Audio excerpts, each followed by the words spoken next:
Hello, everyone, and welcome to today's webinar, How to Create the Ultimate Interactive eBook. My name is Michael Keshin, and I am a marketing specialist at Uberflip. With me is Hannah Baza. Say hi, Hannah. Hey, everybody. And so today we're going to show you how to take boring PDFs, ebooks that you might already be making or thinking of making, and make them 1,000,000,000% better to be. 1,000,000,000%. Yeah, we did the math, Awesome. and that's where we're at.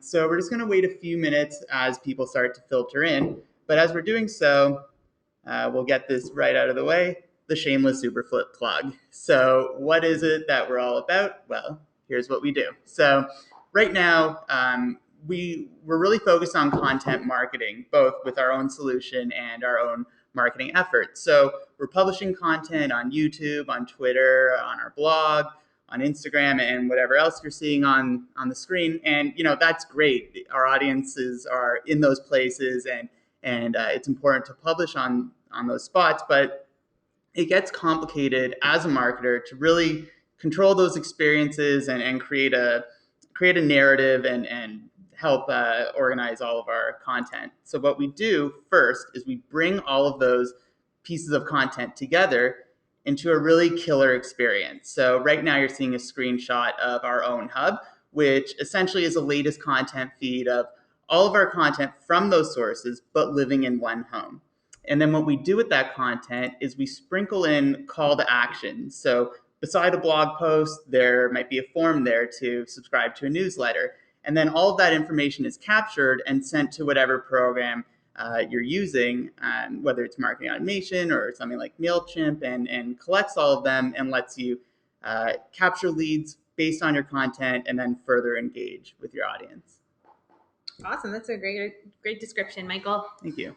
Cool. So I think we're good to go. We've got most of you guys on here. So let's dive right into how to create an interactive ebook. And first off, starting to take a look at some of the key elements of an awesome ebook. So we're going to jump right into this. And as we go, kind of Michael and I will both throw out some tips and hints to you. I know Michael has played a huge hand in creating some of our ebooks lately.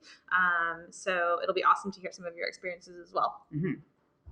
Perfect. So before we jump into the how and what to use and the different things that you can do to create that really great ebook, just a quick reminder to throw it out there. First and foremost, it is sort of about the content that's actually going to go into your ebooks. So if you subscribe to the idea of content marketing, you probably read a lot of blog posts on Content Marketing Institute, Marketing Profs, a lot of those really great resources that teach us how to become better content marketers. And both of those sources really come down to talking about how content needs to be valuable and relevant. And this applies to your ebook as much as it does to all of your content. The other aspect that we want to keep in mind is if you're looking at an ebook, typically an ebook is going to be much more in-depth content than maybe a blog post or something simple and visual like a SlideShare. So you want to make sure that it's very well researched. And we definitely recommend going outside of researching, from what you guys have internally as a company. It's great to draw from your stats and any data that you can collect, but really looking at other sources as well. And that all really boils down to making sure that it's worth the investment. So very few of us as marketers charge dollars for ebooks, although some of us do, but we definitely charge contact information if we're trying to generate leads. So if I'm going to give you my email, it better be worth the investment. Make sense? And not only that, but ebooks tend to be longer forms of content. So just the investment of time alone, you also want to make sure it's worth going through all those pages. Yeah, absolutely. Moving on, the next element that is incredibly important, and this is sort of number 2 on our list of 5 elements, is really a great design. And I know sometimes when we talk about design, people just kind of laugh and they say, oh, it doesn't really matter. It's all about the content. It's not all about the content. The content is essential, but it's got to look great. We come to expect a lot more from our experiences, our digital experiences and our online experiences now that we have sites like Pinterest, now that, a lot of the websites we use on a daily basis in our personal lives have really upped their game when it comes to design. That means that you need to do the same thing when it comes to your ebook. So, with all of the third-party tools out there and, the really easy to use design tools, there's no excuse to have something out there that doesn't at least look attractive and, is simple and is above all else easy to read. All of this will really make sure that it keeps your users engaged and make sure that they actually will read and get some value out of your ebook. Next element is incredibly important. I know, Michael, you put a lot of time into this in your last ebook that you created that will be released soon. So this is really all about structure. When you're creating an ebook, what we like to do a lot of the times is we like to create an outline first. So is that generally the process you go through, Michael? Yeah, I have basically a rough outline of how it's going to look at the end, and obviously that's subject to change based on the information you find, but it really helps to know here's where I'm starting, here's where I'm going to go, and here's where I'm going to end up. So it'll help not only guide you in terms of actually researching, but ultimately guide the person reading it in terms of following the story from beginning to end. Yeah, absolutely. And I think here, what becomes important here is, really good use of, headlines and subheadings as you move from sort of one component of your ebook to another. You want to make sure that your ebook is structured logically and that, as the person's reading it, it's got a good flow from beginning to end. And ideally, it's got a bit of a narrative to it as well, a little bit of a story, even if we're using the ebook as a tool for educating people about your industry or your business or whatever it is that you're talking about with respect to the topic. Now, next on our list, format. So I gotta be honest, Michael, I didn't even really want to talk about this because I feel like this should be a given by now, Yeah. but I see so many ebooks, every day that are just poorly formatted and that don't work on my mobile phone. Mm-hmm. So whatever experience you create for your ebook, and we'll talk more about how to create an interactive ebook, it absolutely has to be responsive. If it doesn't work on my phone, you're probably going to lose me as a reader. So put some thought into that, whether you're doing it in-house with your design team, whether you're using a third-party tool, make sure that you're taking that into consideration. If it's not responsive, you're losing engagement because people will probably bounce off your pages, and you're probably losing a lot of leads as well, because if you do happen to have any call to actions in that ebook, chances of them filling that out from a mobile phone are probably slim to none if it's not responsive.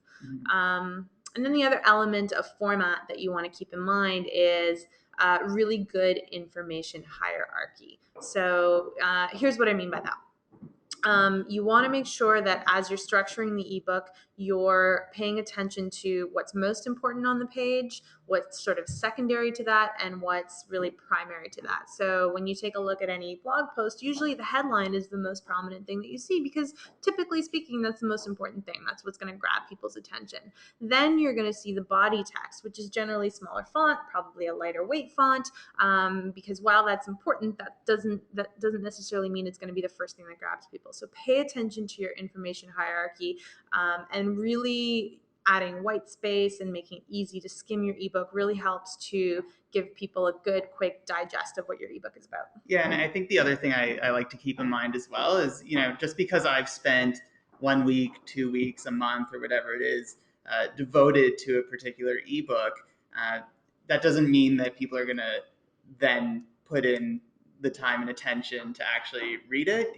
So at the end of the day, if it isn't easy to navigate and it doesn't look pleasing and it's not easy to digest, then it's not going to get read, which makes it all, pointless. It doesn't feel very good. Yeah, and I mean, I know for me, I know you do a great job of structuring your ebooks, Michael, and I know for me, I subscribe to a ton of ebooks about stuff that I'm interested in reading, but I won't necessarily read the full ebook from cover to cover. I want to be able to just glance at it and pick out the specific areas that either interest me or are relevant to me or are going to tell me what I want to know right away, and then eventually I might go back and actually finish the whole thing. So make sure that you're really deliberate about how you make certain information more prominent.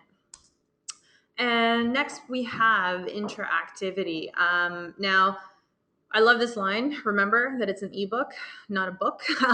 So I think a lot of us have that sort of notion that an ebook is confined by the same limitations as a regular book that you've got in your hand, or that in some way it should really mimic an actual book that you've got in your hand. But the reality is your ebook is competing with all of the content on the web, right? It's competing with video, it's competing with social content, it's competing with blogs, it's competing with pretty much everything that's out there. So if all you give them is an experience that's kind of like reading a book or a piece of paper, then you're probably not going to engage your readers. You have to make those pages come to life in order to keep them engaged. And I think the fact that so many people are on this webinar and have signed up is just indicative of the fact that people want something more from ebooks. So absolutely. Yeah. Absolutely. And I think you hit the nail on the head. There are so many people signed up for this webinar, and it surprised us how many people are really looking for a better experience for their ebooks and their what would have been printed content. So what it all comes down to is the experience that you're creating. We touched on this earlier, and it really comes down to taking that ebook, taking that great content that you've invested so much time and effort into creating, and really wrapping up in an experience that's going to resonate with people, that's going to keep them engaged in your ebook and in your content. So I love pina coladas. But do I want to sit in, somebody's backyard where the view is, a shed and a garbage can, or do I want to enjoy my pina colada on a beach in Hawaii? Definitely the beach in Hawaii. Having recently just come back from Cuba a few days ago, I can say the second option is much better. Mm-hmm. Exactly. Now, the idea behind, the pina colada is going to taste the same whether I'm in my backyard or whether I'm on a beach. But the experience is so much more enjoyable when I'm on that beach. Same goes for your content. Your content is your content. What you've written stays the same, but the experience that you deliver it in makes a huge impact on how people receive it, how they consume it, how they interpret it. So here's where we usually all start with our ebooks, and this is the most common format I see out there, is a PDF. Now, PDFs suck. Let's just say that. And they don't necessarily suck for every single purpose, but they do suck for ebooks. They're flat and they're boring, and you're limited from a design perspective in terms of what you can do to make it interactive. And the reality is, PDFs were meant for printers. They weren't really meant for screens. So it's kind of an unnatural reading experience. I don't remember the last time I read a PDF and actually enjoyed the experience of it. Yeah, I think one of the first things that always grabs me is usually you're scrolling from top to bottom, right? Mm-hmm. But when you buy an actual book, it's not on a scroll, right? You flip from left to right. So just right off the bat, it's not natural. It's funny because the PDF is almost like a website without all of the interactivity associated with it, right? Yeah. So it's kind of like taking a website and making it even more static than some websites already are. So, this is something that we really sort of want to get away from in terms of offering our ebooks as PDFs.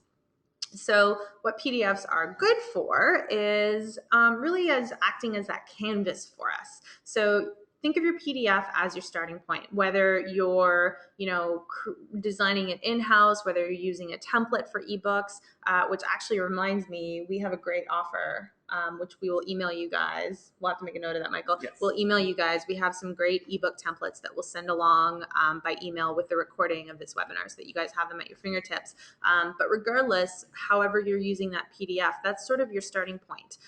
And then from there, once you've got the bones of your ebook through that PDF, you can actually take that and use the technology that's out there to create the interactive component of your ebook. And I mean, we definitely offer tools that allow you to do that through our Flipbooks. But the reality is there's a lot of tools out there you can use. You can even do it in-house. So that's something that you want to make sure that you take advantage of. So let's take a look at how to make the interactive ebook. We'll dive into the details of it. Now, I love this picture. Mm-hmm. I actually stole it from the guys over at Unbounce. They were using it in a webinar, and I totally grabbed it from them. And basically what this is kind of that toothpaste paralysis. And I think we've all been there. You're standing at the grocery store, at the drugstore, and you're staring at 500 different types of toothpaste you could buy, and they all look exactly the same to you. That's kind of the same thing when you're trying to pick a tool, to create an ebook or for your content marketing or really for anything that you actually want to leverage online. There's so much choice out there. So what we did was we actually took a look at the most important components that you're going to want to include in your interactive ebook so that when you do get to the point where you're ready to create that flip book, you make sure that you have all of these elements available to you. So we'll go through these one by one. Let's start off with the first one. And this isn't really a word, but we're going to coin it. So your ebook has to be enhanceable. And what we mean by that is you have to have the ability to take some of the rich media and content sources that are out there that you're competing with and actually include them into your ebook. And a perfect example of this is video. Mm-hmm. So, we've all heard show, don't tell, and here we're going to say show, don't write. If you can actually encapsulate what it is you're trying to say in a video or enhance what it is you're trying to say with a video, your ebook or your flipbook should be able to actually very easily allow you to include that video within the experience. So as somebody's going through and flipping through your ebook experience, they can actually come across a video, which they may even be more likely to consume than maybe necessarily reading that full text. Yeah, and it creates a nice break as well.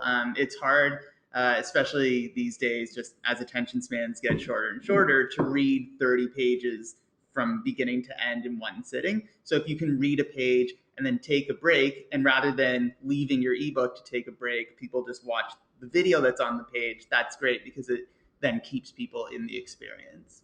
Definitely. So, there's a lot of different use cases for that. A great example is, if it does happen to be an ebook that highlights your industry or your product, you can include a video of your company instead of just a flat product page, which can be kind of boring. But you can also include a video of yourself or somebody on your team talking to your customer directly, educating them on the topic. Really a lot of different use cases for this. So the other aspect that you can use to enhance is, going from videos, adding something like a slideshow or almost like an image gallery. So again, this goes back to design. When you're using just a flat PDF, you plunk in an image and that's pretty much it. But when you have a slideshow, you can actually let people sort of flip through those images and scroll through them and discover more on their own. It's, again, kind of like that slideshow mentality. I know when you go to a lot of websites these days, Huffington Post or a lot of those media websites, how many times have you seen those slideshows where it's like, 10 things to do on a Saturday and it's a slideshow that you scroll through? Mm-hmm. It's almost addictive, and you can actually recreate that experience on your ebook.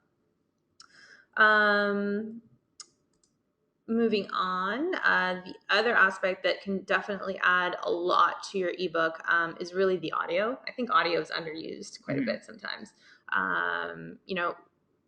If you're planning on including a quote in your ebook, this is a great one. Why not include the audio and actually have sort of the audio version of somebody actually saying the quote? Could be much more impactful. Playing music, using sound effects. Have you used any of the sort of audio features in any of your ebooks? I haven't really explored the audio that much. Just thinking of other ebooks I've read, though, they could have, like when I was in university, I was taking a music class, and you would read a 30-page ebook about a particular band or composer, and then you would actually listen to the music, and it would be a completely different experience. So the ability to have the audio in there would really make it come to life and give it a new meaning. Yeah, that's a great use case, actually. And then also the ultimate sort of way to enhance your flipbook or your ebook is really being able to open up the links from within the actual experience. So, being able to add things like a newsletter sign up, being able to open images and enlarge images with one click. You can't really do that on a PDF. If you put an image in a PDF and you click on it, nothing happens. But if you put an image in your flipbook and you click on it, the user has the ability to open it up, enlarge it, explore it a little bit more, interact with it. And I think that really just goes to creating a more holistic experience.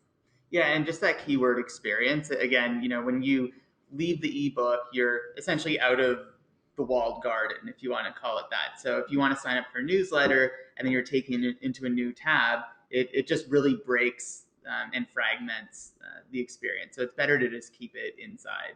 And now that it's possible, you might as well just do that. Definitely.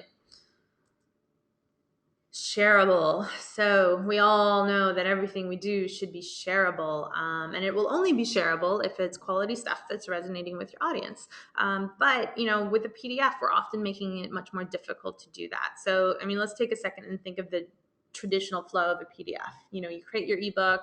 It might be behind a landing page. It might not. Somebody clicks on the PDF. Generally, that opens up in another page. They hit the PDF, and that's pretty much it, usually. Yeah. It's kind of like a dead end. There's really nowhere to go from there. And there's very little engagement from there. So, with an interactive ebook, or with a Flipbook, if you're using Uberflip, or, with any other tool that allows for shareability, you can actually get people to engage and share that content while they're actually reading the book, as opposed to trying to share the link for the PDF from the landing page or the thank you page, or when they get it emailed. They can actually share it throughout the reading experience or the consumption experience, which I think is really powerful. The other key thing is that with an interactive ebook, it lives at a URL. It's not this big clunky PDF that you need to email people. And we'll talk a little bit more about how to manage it at that URL, because there's a lot of things that are way more beneficial when you're looking at a flipbook or an interactive ebook. But, being able to share just that URL is much, much simpler than, trying to send PDFs back and forth. And then, getting into, I think this is almost our second last, third last, is really having the ability to gate your ebooks. And we touched on this a little bit earlier in terms of the time and investment that it takes to actually create these ebooks. And a lot of the times, what it really comes down to is that it's premium content, and you want the ability to be able to take that premium content and gate it to a certain extent. And for those of us out there that are using marketing automation tools, that might mean throwing it behind a landing page. For those of us who have, easy access to our development team, that might mean the development team puts a pop-up or an overlay over top of your ebook. But, there's other sort of simpler tools to be able to use to do that. And we can show you a little bit more about that afterwards. Yeah, and I think something to consider also is, let's say you set up a landing page and someone clicks on, they fill out their information, get the URL for the PDF or whatever Flipbook or technology you're using. Once they filled it out and get the URL of the actual Flipbook, what happens when they share that URL with people? Will new people get a call to action, or will they essentially bypass that landing page? Yeah, exactly. There's definitely some holes in our traditional approach to kind of gating content and not. So, I mean, we'll show you some alternatives in a moment here in terms of how you can make sure that the original piece of content is always gated every time somebody new comes to check it out. And then, second last point here, it's got to be manageable. So if you are creating a lot of PDFs and eBooks and even brochures and other types of PDFs, you know what a huge pain in the ass it is to update it. And from a couple of different standpoints. So number one, it's a pain in the ass to update a single page, if your PDF is out there living somewhere on your website. The other thing that's really a bit of a pain in the ass is to actually update the URL. So what we like to make sure that we do is, when we update any of our ebooks or any of our interactive ebooks, we just swap it out so that it's in the same URL. And that way, if you change the ebook, if you need to swap out a page, if it needs to come down entirely, that's okay, because the platform that you're using should allow for that. And that way, the link that you've shared is still alive. So you don't have to go through your website replacing links to ebooks. It's something that sort of lives within its own kind of wrapper or compartment. Same goes for, updating the audio and the video components and other interactive elements. It's got to be really easy to manage. And frankly, as marketers, we should be able to do that without our development team. Mm-hmm. I love our development team, but I want to bother them as little as possible for some of this stuff. Exactly. Cool.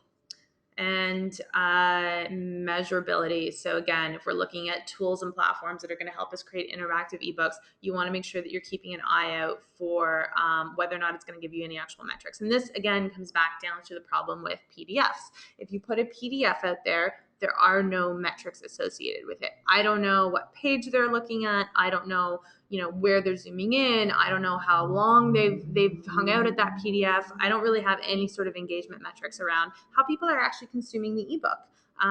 But when you're looking at something like our Flipbooks tool or some of the other tools out there, we'll give you that data. So you can get engagement metrics like time on site, but you can also take a look at the zoom points. So where are people zooming into your ebook? What parts are really interesting to them? How many people played the video? How many people played the audio? How many social shares did it get? And, if you're getting sort of really into using these types of premium content to generate leads, how many leads did it generate? I know that's something we look at on a day-to-day basis on our own ebooks and our own platform is, this ebook's doing really well. How many leads did it generated? Maybe this ebook's not doing so well. Maybe we need to promote it in a different way.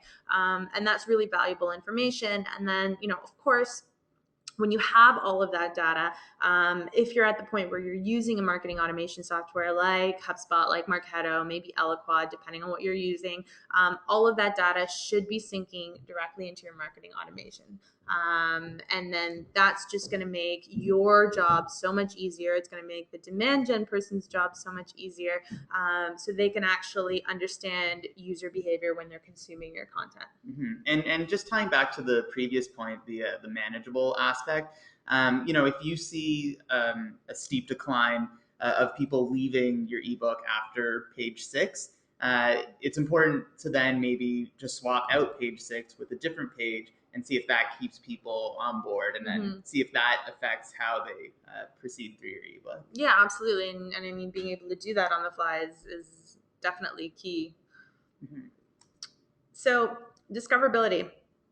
Think about not just creating the interactive ebook in and of itself. I think it's also really important to think about, what happens beyond the ebook. So, if somebody's read the ebook, then what? How do we help them discover more of our content? Maybe it's through creating a resources section with several different types of ebooks. Maybe it's through creating a custom content stream about a specific topic or targeted towards a specific persona.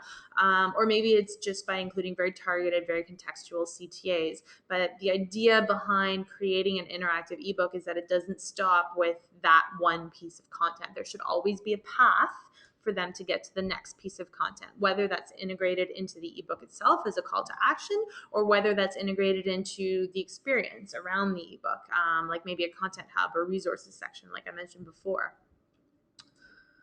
So I think that kind of covers all of the basics. And what I really want to do now is I want to dive into some of our examples. We have some great ones here for you. And as we're taking a look at those, if anyone has any questions, please feel free to use the questions tab in GoToWebinar. And once we are done looking at a few examples of some great ebooks, we'll be happy to answer those. Cool. So this is one of my favorites. This is by a little company called SAP.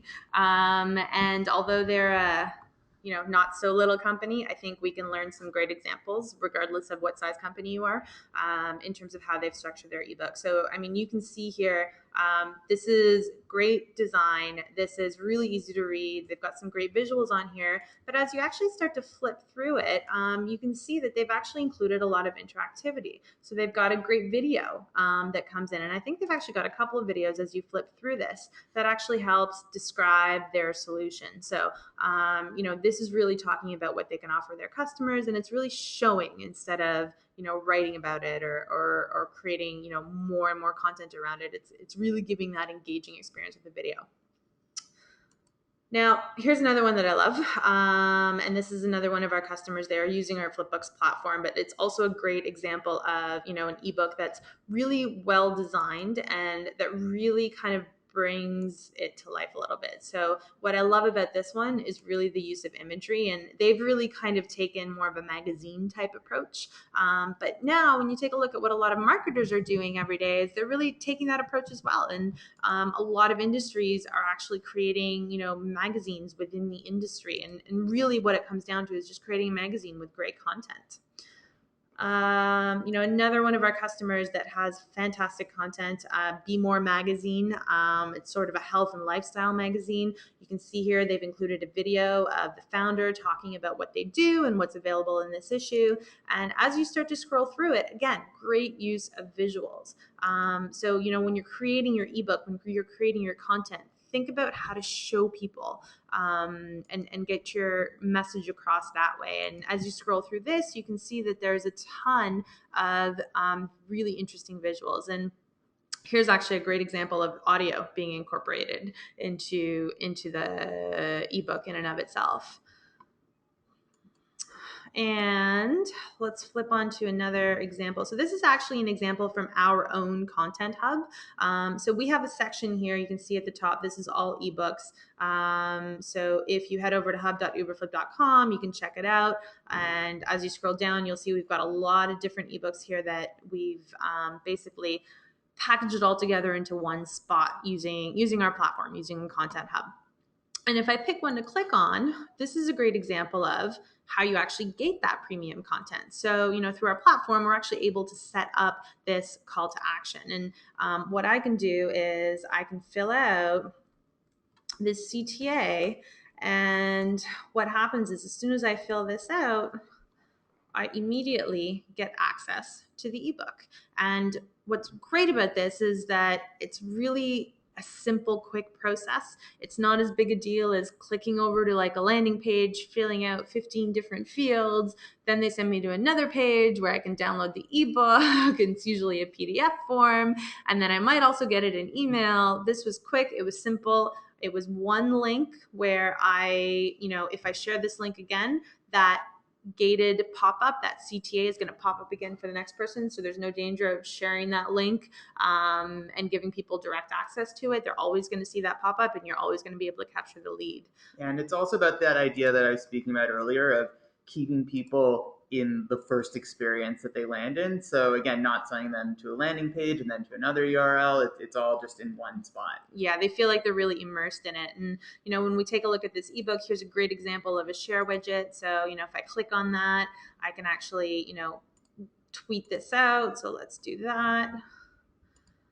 And, as I continue to go through this, there's just great use of all of the different aspects of an interactive ebook. You can find video here. You can find, great use of social here. And we can even find some audio here as well. Cool. So I think that really kind of takes us through all of the broad strokes examples of the different things you can do with ebooks. I think we've kind of made the case that it really does need to be about the experience more than anything else. And what we will do in a few minutes is we will actually take you through sort of our own process in-house and sort of how we position our ebooks, where they live within our Content Hub. And I'll show you how you guys can recreate that yourselves as well with your own Content Hub. But before that, I think we might have a couple of questions. Yeah, there's a few that have come in. So the first one, it's just a general question.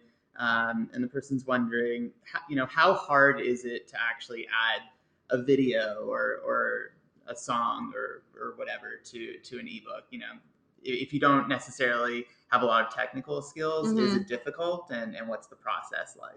Right. So the answer is no, it's not difficult. And I mean, I can only really speak to our platform. So if you're using the Uberflip Flipbooks platform, we built it for marketers. So you don't need any IT skills. You don't need any development skills. And we did that because we wanted to be able to use it ourselves without talking to our IT team. Now, don't tell Eric I said that. Eric is our CTO. And we love those guys, but at the same time, we want to be able to move a little bit more quickly than our IT team would allow us for. So the answer is no. It's actually pretty straightforward. Have you ever added video to our ebooks, Michael? Yeah, I actually work on what you're seeing on the screen right now, which is our monthly newsletter, and, Cool. and in my own ebooks as well. Yeah, I add a lot of videos and slideshows particularly, and it's literally just a matter of dragging a box over the page and then plopping in your YouTube URL if it's a video, let's say, and that just does it, basically. Wow, I actually didn't realize it was that easy. Yeah, it's that's awesome. It's stupidly easy. Okay, cool. You can tell I'm not usually the one that does a lot of the video and enhancing of the flipbooks. Awesome. What do we have next? Next is a question about SEO and Google. So Victor is wondering, will search engines actually pick up words from the ebook? Yes, this is a major advantage of a flipbook. So PDF's got no SEO, my friends, whereas a flipbook, all of those pages are indexable. So yes, you're going to get that SEO juice from it as well. Cool. I see one more question so far. So if anyone has more questions, please send them our way. Another one we have is that we mentioned adding slideshows to the ebooks. and they're just not sure where that feature is. Is it a widget, and so on. So just speaking from our own platform again, it's in the same way you add a video. It's you size in our page editor, you size the box over your page, and then you select Flickr. So the way that we do it personally is you can upload your images to Flickr, which is a free solution. You can basically host all of your images for free, and you just grab the URL of that photo set and plop it into the ebook, and it becomes a photo set, which is a slideshow. A slideshow, photo gallery, however you really want to position Yeah. it. So there's just another question about seeing more examples. We'll send a bunch of examples in the follow-up email along with the recording, and also we'll show another example now as we explain how we do our own marketing efforts. Why don't we jump into that? And if we do have a lot more questions coming in, we'll hit them up at the end. So, like Michael said, we'll be sending the recording. We'll also send you the ebook templates that I promised you. Yes. That we will make a note to send you those as well, and we'll send you some examples of some really great flip books that you can take a look at. So. Let's just take a quick peek at one more example here. So this is a copy of our monthly newsletter. It goes out to sort of customers and our hub subscribers. And basically what this has is a roundup of any updates that we have from Uberflip, as well as any major content that we've really sort of come in and want to share and want to make sure that you haven't missed from the post, as well as some original content. So, you can see here that, in this particular version of Flipped, we've got a CTA to register for one of our webinars. This happened a couple of months ago. We talk about some of our product updates. The great part here is we've got a video that actually shows a tutorial around the product update, which is amazing for customers because they don't just read about it. We can show them a quick, minute and 30-second video and actually take them through some of the updates, which is really beneficial to them. And then as you continue to scroll through it, you can see that there's a lot of effort put into sort of how we design it. The content's already there, and it really doesn't take long to put this together because we generally have a template that we've created and sort of take that content and really mold it into that template. So this is really sort of our monthly magazine, and we use the Flipbooks tool regularly for this. Now, the other aspect that's incredibly important is, where that flipbook lives. And we touched on that earlier, but let's actually back out of this flipbook. And, just to show everybody, we can actually go into the full version of this. I kind of just had it living in our hub. But if we back out into where this flipbook lived, and this is the one that we were looking at right here, as you can see that we've actually got it in a stream with all of our other editions of our monthly customer newsletter. So we've kind of got this custom content stream that's got all of those there. Now, whether it's a monthly newsletter, whether it's ebooks, whether it's even blog content or social content, all of this actually lives inside of our content hub. So this is the main feed of our content hub. And as you scroll down, you'll actually be able to see all different types of content. So we're going from, articles on our blog to some of our favorite tweets on Twitter. As you continue to scroll down, you're going to see more social content. You're going to see photos from Instagram. You're going to see, presentations from SlideShare. And this is actually where we do connect with SlideShare directly. So, you can take a look at this content and you can see that we're sort of aggregating and pulling everything in. Now, the really great part here is that you can take those ebooks and extend it to your other content and really start to add these call to actions. So, if somebody clicks on here, they're going to be prompted to sign up and create a content hub of their own. The other type of call to action that, is really important, again, you saw it when we were taking a look at that ebook where we had it gated because it was a premium piece of content, and that's what we call a form call to action. So, get your ebook on. We've got 5 free design templates. That's appropriate because that's actually what we're going to send people with the link to this webinar. So, if you go onto our hub right now, you click on that and you submit, you can actually get that that download for the 5 free design templates for your ebook. So if you don't want to wait for us to email it to you, you can actually hop on right now and do that. And you'll even see, because I've already filled out a call to action, you'll see that, you know, it's a smart field. It's already filled out for me. So you want to make sure that you take into consideration not just the interactivity of the ebook, like we talked about earlier, and really bringing those pages to life, and that'll help you engage readers more. That'll help you keep people at your ebook a little bit more. That'll help you display the information better. But that'll also help you avoid all of the problems that come inherent with a PDF. But then take that interactive ebook and make sure you're packaging it in an experience, an overall experience that's really going to make sure that customers, prospects, your audience, whoever it is you're talking to, actually hangs around and they're excited about what it is that you're going to be producing again. Mm-hmm. Cool. So did we have anybody coming in? So we had a couple more questions. They're a little technical, so in the interest of time, we'll wrap it up today, but I'll personally email the few questions that have come in. Fantastic. Okay, so if you've got some tech questions, fear not, Michael will get back to you. And as we mentioned earlier, we'll be sending along all of the resources we mentioned, plus a copy of the recording. And in the meantime, thanks very much, guys. We appreciate you guys jumping on this webinar with us. Stay tuned. We've got some great webinars coming up. Next month, we're going to be doing one focused on how to create an awesome resources section on your website. And we will touch on eBooks there as well, but we'll kind of take it beyond that. Mm-hmm. So we'll see you there. And thanks for joining us, everyone. Thanks, everyone.